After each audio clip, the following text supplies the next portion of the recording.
Dear God, I pray that you bring one of these serial killers to me so I can kill them and dismember them myself. I hope to receive this blessing. Amen. So after she finished praying, praying for violence pulls up it's right crazy. behind her. Her prayers were answered immediately. So she I need God to be in my life the way he was for her right there, bro. What is good, y'all? So after fighting Premier Pro, cjdachamp done finally became victorious because he has dropped the most disrespectful moments in anime history. 10. And bro, there have been a lot of disrespectful moments over the years that he's been doing this. If you haven't seen them, go check them out. I promise you, you're going to be laughing by honestly the end of episode 1. Part 1, I guess. But yes, I saw the thumbnail and I'm not too sure. I feel like I'm going to get put on to some anime in this. So if y'all enjoy this, make sure to hit CJ with the goodness. And it's kind of the new goodness because YouTube added the hype feature and I still don't know how to incorporate it correctly yet. But like, comment, subscribe, share. Lock that in by hitting the bell. Then charge that up with hype. Hit them with it. And if y'all enjoy my reaction, y'all can do the same for your boy as well. With that being said, let's get to it. This dude really just got punched out of his clothes. We started and here. Flying across the block. Well, I guess This it's is the most preview. embarrassing thing I've ever seen. Like, y'all realize this nigga can't ever show his face in public ever again, right? Oh, yeah, Because nah. he's gonna be walking down the street one day and they're gonna be like, oh my God, you're the guy that went viral on Twitter for getting punched out of his clothes and was wearing some tight ass tidy whities. The original dude, Lil Draws. For life.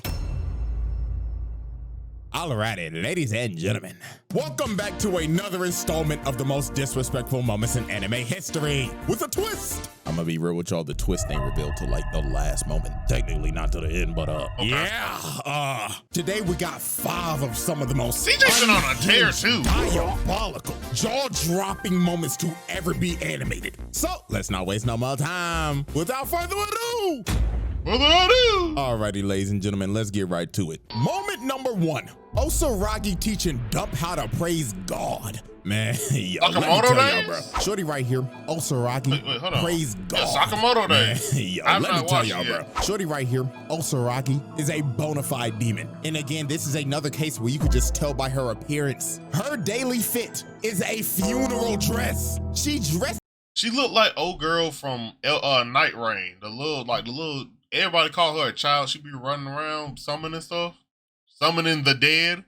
This is for the occasion while she is out here killing us with no emotion at all. She is literally the Grim Reaper. And old girl right here, Dump, had a one-on-one date with the Grim Reaper herself. Now, how all this went down. Slur sent a bunch of serial killers. His name is Slur? Or do he just be using them a lot? Hold on. To Japan to take out Sakamoto and the Order. An old psycho fine shit Dump, who was a literal cyborg that can shoot spikes out of her body, decided to go after Osaragi because she simply thought she was unattractive. But I'm good. She deadass hates ugly niggas. If she thinks you're chopped, she's gonna kill you. I'm good then. So later on one day, Osaragi went to the shrine to go pray. And you would not believe what she started to pray for. These serial killers to me so I can kill them and dismember them myself. I hope to receive this blessing. Amen. So after she finished praying, praying for violence pulls up it's right crazy. behind her. Her prayers were answered immediately. So she I need God to be in my life the way he was for her right there, bro. I pray for the $10 million. I mean, she praying for death. I could pray for $10 million. I pray for these 10 million subscribers. I pray for many things. Whoop you and then throw 10 cents on your head. And you pulled up like you was really about to do something. You got violated. And it was your own fault. Praise God.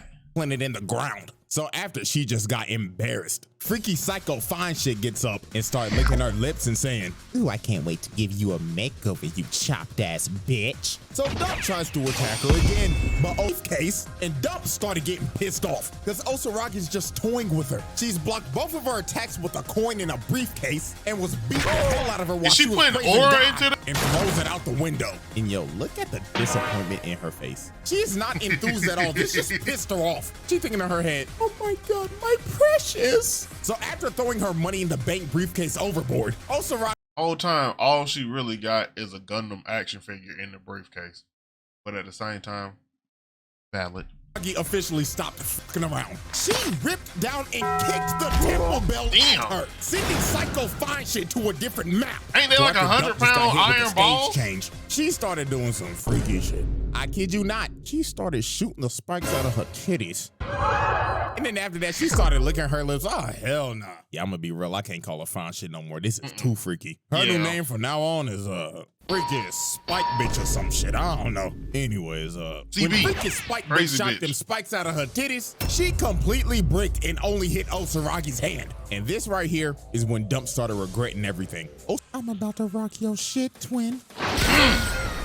Send her freaky ass into another building. And Osaragi was not done. She was about to tee off on this freaky hoe 5 times. And she wasn't even done after that. She started juggling her ass down the aisle, turning into a human pinball machine. So after Osaragi...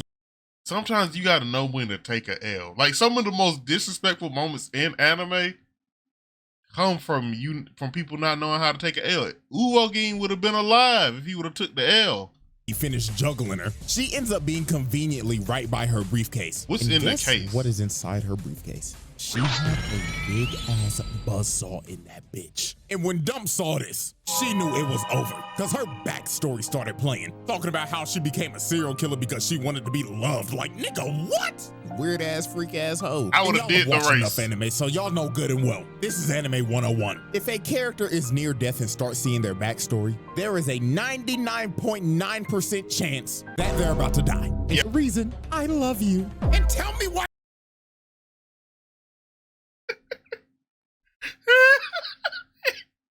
Holding a buzzsaw and all, I love you. I mean, you give her validation. Everybody wants to feel validated, right? You're doing her a grace. And now she about to take your head off. She's smiling right now. What the fuck? You know what, bruh? I guess she got her final wish before she was about to die for somebody to love her. Bonkers. So Osaragi revs up that buzzsaw, dashes at Shorty, and splits this freaky spike bitch down the middle. Fatality. And with that, my verdict on this: if she is a serial killer and she's killing serial killers, she's probably a serial killer of serial killers. I think she's valid. I rock with her because I ain't a serial killer. So me and her just be sitting in the same room. Do you kill people? Absolutely not. Oh, you have no point to me. And walks away. Is what it is. Because like, I rock with Batman, but he like, if you kill murderers or kill serial killers, there's an equal amount. Not if you kill 10 of them. Because then, they down 9. If there's 100 in the world and you kill all 100, there's only 1. And then you can get yourself locked up. There's none. Stupidest logic I ever heard.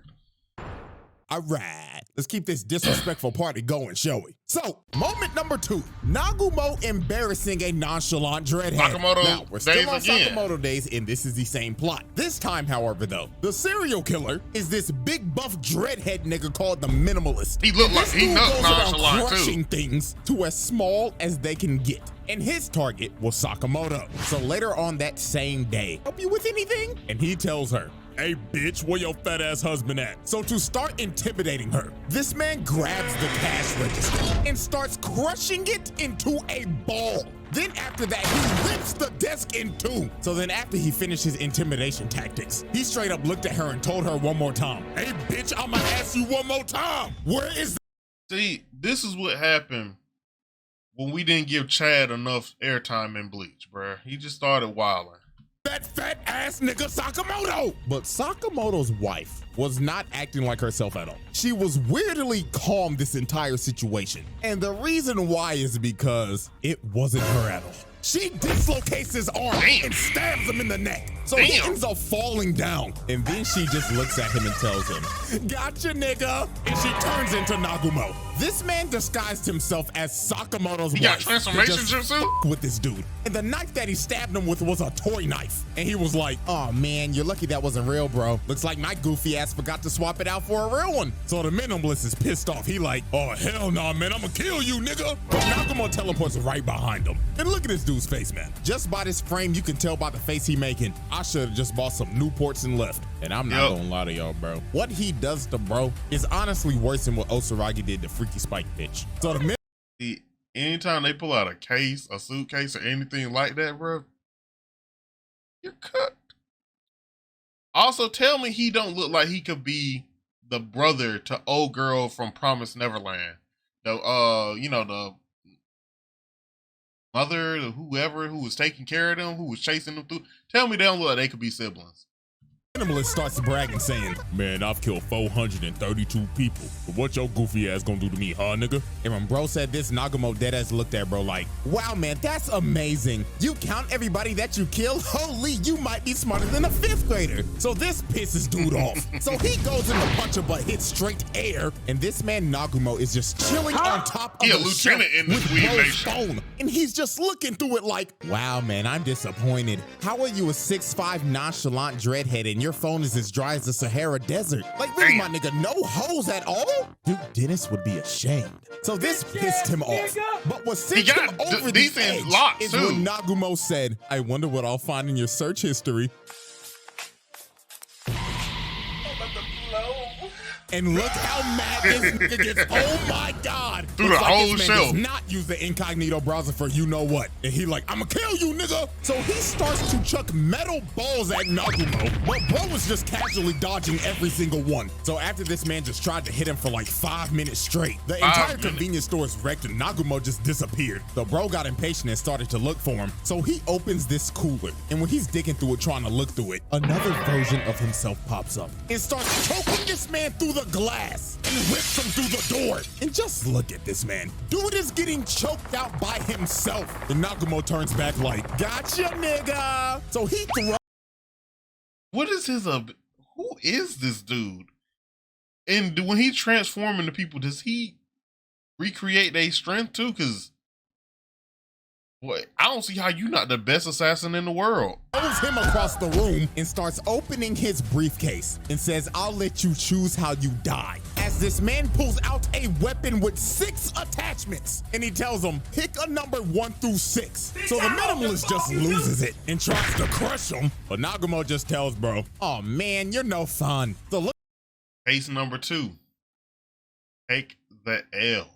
Just take the fucking L and you live.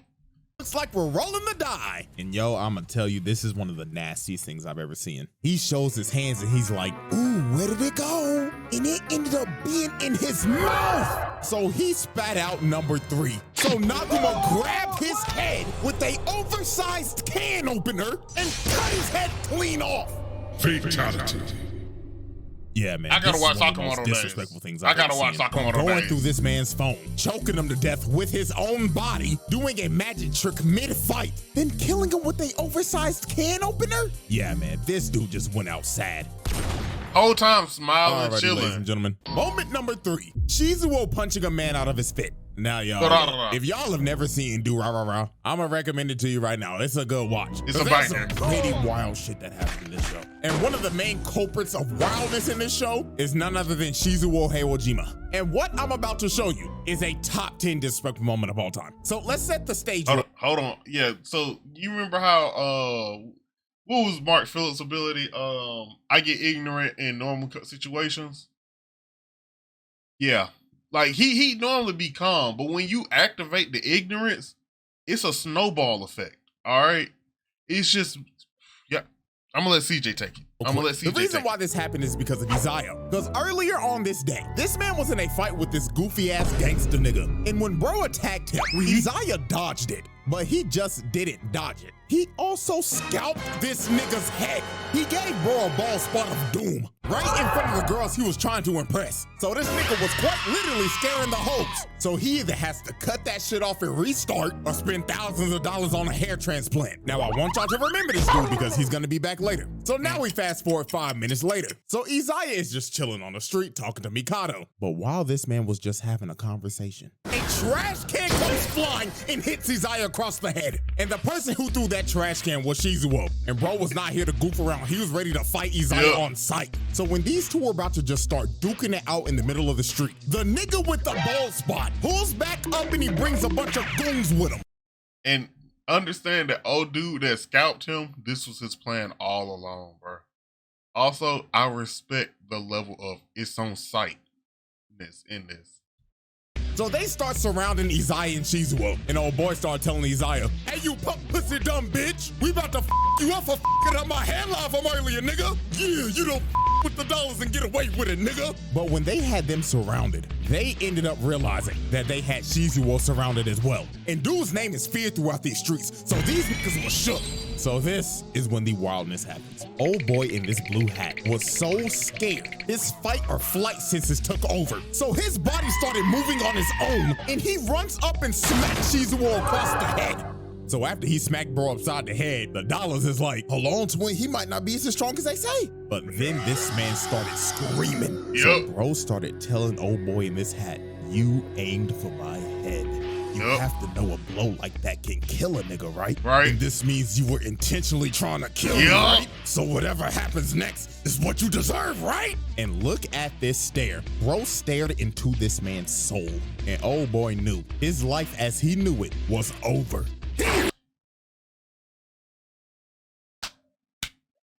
That's a pristine pause, bruh. That's like 4 teeth. And they fractions of teeth. So the teeth were shattering while he getting hit. The face caved in. He gonna need reconstructive surgery. Understand, you would have been that first dude that Madara ran into.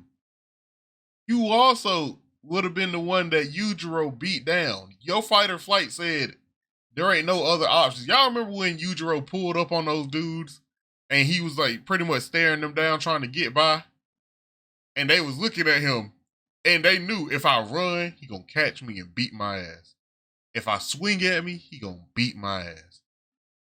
I'm gonna beat your ass. And then pretty much 2 of them started fighting, then the last one started fighting himself, and Yujiro just like, and just walked by. That's what should have happened to you. You should have just started swinging on one of your boys. Now look at you.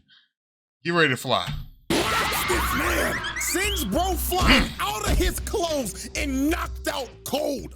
Like, holy Jesus, man. This might be one of the most devastating punches of all time. Like, let's look back at this again. This dude really just got punched out of his clothes and sent flying across the block. Shoes and all. This is the most embarrassing thing I've ever seen. Like, y'all realize this nigga can't ever show his face in public ever again, right? He kicked out the hood. Down the street one day and they gonna be like, "Oh my Call God, Suburban he's Baby." the guy that went viral on Twitter for getting punched out of his clothes and was wearing some tight-ass tidy whities." Like, dude, you're cooked for life. And just look at him twitching over there like a dead buck. Like, oh my God. Your ass is in the air. That happened. Shizuo was not done because every one of these gang members now have a receipt that needs to be paid. So he goes after the gang members. Look at dude right here. He was avidly trying to run away, but Shizuo said, "Nah, nigga," as he threw him into another pit. Grabbed him by the head and the ass, bro.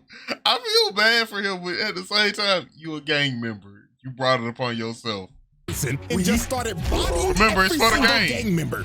And look at old ball spot. This man fearing for his life, thinking in his head like, "Oh God, the rumors were true. This nigga really is Ikabakuru's King Von." So the dudes behind him was like, "Nah, we're out, bro." And Shizuo runs up behind Baldy and kicked him so hard that he fell off his head. So the world could see Shizuo runs up. Hold on, I want to catch this frame. Hold up. So the dudes behind him was like, "Nah, we're out, bro." And Shizuo Look at it, he's smiling. he was smiling. Behind Baldy and kicked him so hard the beanie fell off his head so the world could see that beautiful bald spot. So while he was beating the hell out of everybody, Isaiah was like, yep, I'm out of here. But Shizuo looked at him like, hell nah, nigga, as he picks up a vending machine and tries to throw it at this man. But that brother Simon came from the roof to stop the vending machine from hitting this man, bro. But yeah, man, that's the moment, bro. This man threw a trash can cross map, punched a man out of his clothes, and bodied an entire gang after that. Like, dude, what the f? All right, let's keep it pushing. Moment number 4. Ichigo calling an ambulance before a fight. Yep, we're finally doing this moment. Now, this is quick, but this moment is a absolute classic. So these dudes were bullying Chad. And I don't know why, but out of all the people you chose to bully Chad? Yeah. You chose to bully a buff-ass 6'5" Latino nigga that looked like he pushing 30, but he's 16? Yeah, these dudes deserve every amount of ass whooping that they got, because this is just idiotic. So earlier on in the day, our boy Chad was just walking, Gentle Giant, listening to some music and minding his own business. Now these two idiots decided to sneak Chad with this big ass rock. Like, dude, you know you can kill a person with this size of a rock, right? Like these dudes was trying to catch a case. So he comes behind Chad and hits him across the head. So later on that day, Chad wakes up surrounded by a bunch of bullies, and in front of him is this ugly ass nigga. Like if you looked up the definition of chopped, bro would be the first person that pops up on Google Images. Cause Jesus, man. So old Chop dude decides to rip off Chad's amulet, and before he was about to break it, he said, "You know who else is chopped? My." There it is. This man Ichigo really came out of nowhere and hit a drive-by on this chopped ass nigga and rode him like a skateboard. So after Ichigo laid bro out, he starts picking bro's pockets and takes his phone. So old Chop dude is like, wait, I didn't get to finish my joke. Do you want to know who else is chopped? Stomp him in the nuts. Stomp him in the nuts. So after Ichigo stomps bro's face in, this man the second calls stomping we done seen today, aka 911 for us. So the dude pick up on the phone like, this is 911. What is your emergency? I need an ambulance. You know what? Matter of fact, 1, 2, 3, 4, 5. Yeah, 5. So this man drops the phone and starts beating the hell out of all the bullies. This man just took on a 1v5 and called 5 ambulances pre-ass whooping. Like, do you know how much confidence you have to call 5 ambulances in advance? This is just wicked work, and he beat their ass. He stood 10 toes down. Bro actually pulled off that legendary meme. Call an ambulance, but not for me. With just straight hands. Also, bro, like, if Chad wanted to, he wouldn't have called the ambulance one. Chad is the type to beat he would have beat all them down and then got first aid kits for all of them and then left. Alrighty, ladies and gentlemen, we have reached our final moment and the twist of this video. Moment number 5, Kuvira proving Korra is washed.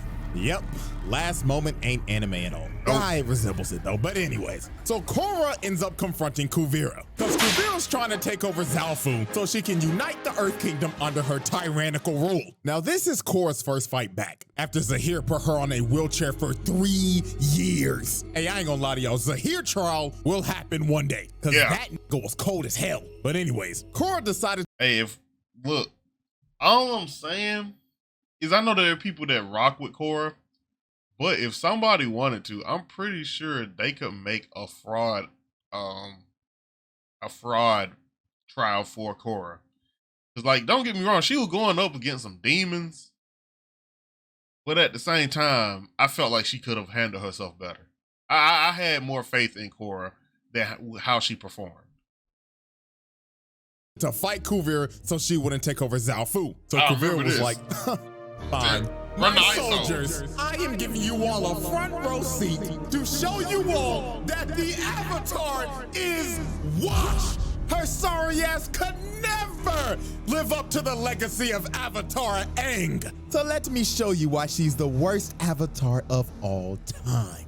And man, Korra did not beat the allegations this fight, because this was just brutal. So Korra, it's kind of worse than T'Challa versus Michael B. Jordan's character in Black Panther 1. It's kind of worse. Cause like at least he came out of nowhere. You knew who Kuvira was, and she called you washed, and then proceeded to show you why she better than you.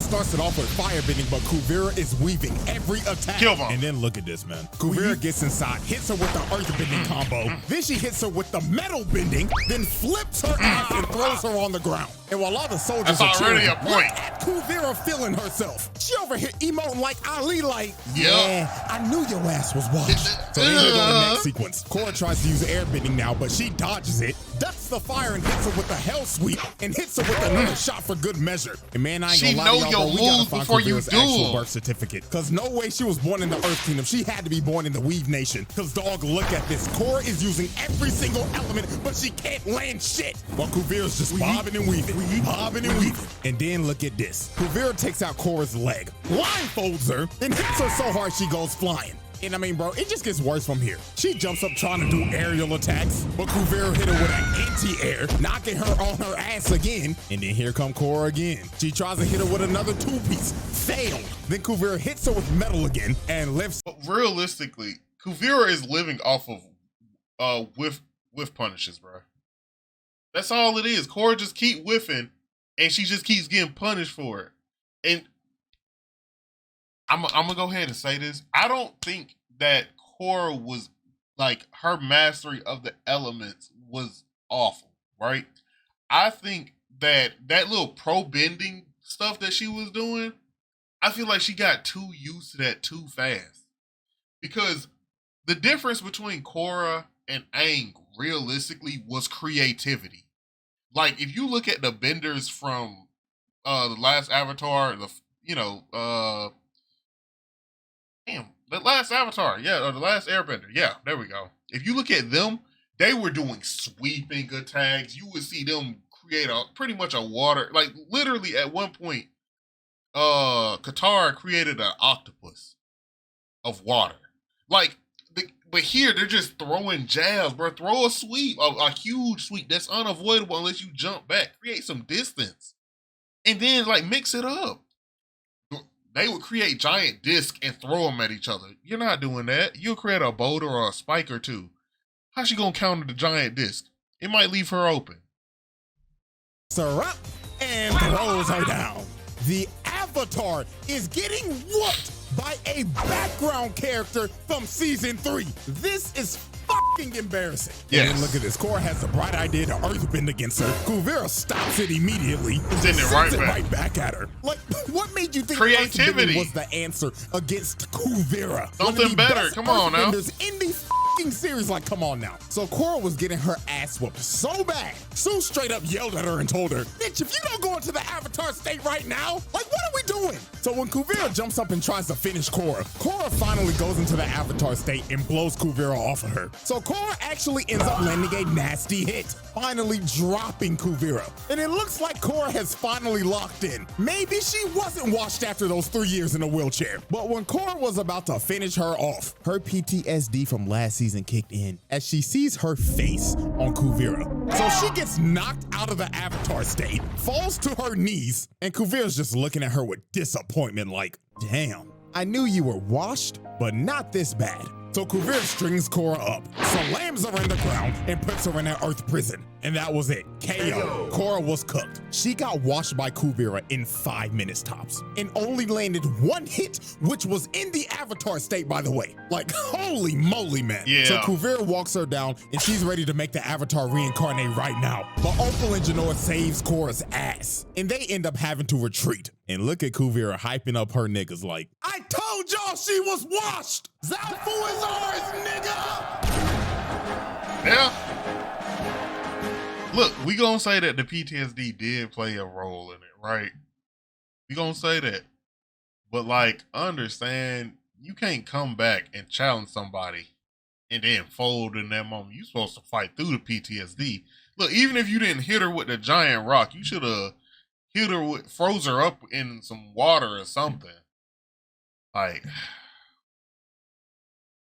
and then based on what's happening in the next series, Korra, I don't know, bro. Like, if they make that trial and this new season drop and Korra did something awful or she because from what it sounds like, something happened, but it might not exactly be something Korra did wrong. You know, it seemed like it's a mistake on something. So I'm still giving Korra the benefit of the doubt. I don't think she is as terrible as a lot of people make her out to be. I honestly feel like she was dealing with a lot of stuff, right? But I feel like her bending was just a lack of creativity with it. That is all. It just wasn't as creative. Like Tenzin, he was creative with his bending. Toph was still creative with her bending. Korra falling short. That's all. I'll stand on that hill. What's the brother? The other brother that learned how to lava bend. Creativity. That's what you gotta have. Everybody else was more creative. She was using basic elements too. You gotta be a pristine metal bender. If you're the Avatar, you really gotta lock in on everything. Man, especially in this new age. But that is the last disrespectful moment. I think that's it too. Yeah. If y'all haven't seen the trial of Garo, go ahead. It's fire, bro. So y'all know Garo one of them ones, and if you don't know, go find out. CJ will help you understand. So Sakamoto Days, it's got some real disrespectful energy. I didn't know what kind of like story Sakamoto Days was. I think the only like clip I really seen was him like throw a pencil or something. And it looked kind of cold. And then I heard people talking about it, but it was like, you know, a lot of people hype up all kinds of anime nowadays. So I don't follow the hype of people talking about stuff. I haven't experienced it for myself. Well, I got two moments of disrespect here that are persuading me to go check it out. And so I will. What else? That was 1 and 2. I don't watch Durarara. Honestly, I gotta watch that again too, because I don't remember what the hell this show was about. I remember there was the motorcycle chick trying to find her head. It was just kind of felt like it was all over the place, but I do remember it's some funny moments. And like ultimately, they started getting someone got on him, like got on old boy. Where is he? With the dollars and get away with it, nigga. But when they had them surrounded, they ended up realizing that they had Shizuo surrounded as well. But yeah, they started talking about him, bro. Like, bro, you just destructive. They really started calling him out. He kind of like he was like, yeah, there is a problem with me. I remember that much. But still, you knocked a man out his clothes. Ichigo, again, that's a classic moment, bro. I thought that CJ had already did that one, right? So I was like, yeah, that wouldn't show up here. Apparently not. But look, if y'all have enjoyed this, make sure to hit CJ with that goodness, all right? Like, comment, subscribe, share. Lock that in by hitting the bell. That is the goodness. Hit them with it. Oh yeah, and hit them with that hype as well, since I forgot to add it to the goodness. And if y'all enjoyed my reaction, please do the same for your boy. This has been your boy Reggie Wolf. I am signing out. Peace.